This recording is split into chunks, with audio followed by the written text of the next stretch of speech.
The member for Brisbane, and I call the member for Cunningham. Thank you, Acting Speaker. Acting Speaker, I just wanted to report to the House again an update on a very critical issue in my electorate, and that is the future of the BlueScope factory and the steel-making capacity, not only in our region, I have to say, but across the country. Last week, there was a vote of the affected unions on the new EBA. This is the EBA that I'd previously reported to the Parliament had been negotiated and underpinned the announcement by BlueScope that on the basis of that agreement that they would continue to produce steel at Port Kembla. So it was a very critical decision. And I have to again acknowledge the very, very real leadership provided by all of the affected unions, so most specifically the Australian Workers Union, who has the largest significant number of employees affected, and the Australian Metal Workers Union. It's a terribly, terribly difficult decision for those workers to have taken.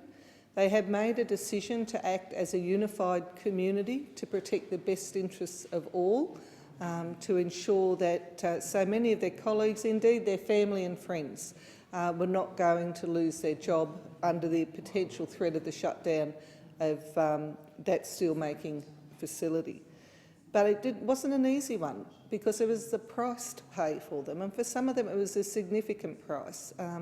They were facing decreases in their wages, for many of them on the back of previous decisions in 2010. And so that's not an easy thing, and I just want to pay real respect to those workers who made that decision in the interests of all, not in their own individual interest. But the campaign goes on, Acting Speaker.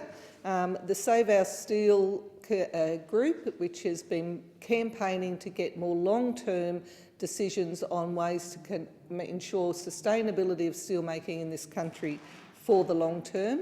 We're in Canberra again this week, led by Wayne Phillips, who's the local branch secretary of the Australian Workers Union. Two of his delegates who come down regularly with him were there off the shop floor, and Arthur Orris from the South Coast Labor Council.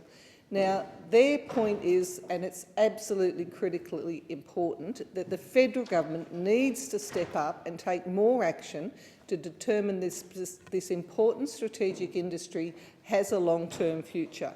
And I'm very pleased that our Shadow Minister, the Senator Kim Carr, has worked with the crossbenchers in the Senate to put up a proposal for an inquiry that can look in depth, bring expert advice to the table, take the opinions and views of many of the key stakeholders about ways in which we can take action to ensure a strong future for steelmaking across the country. I thank the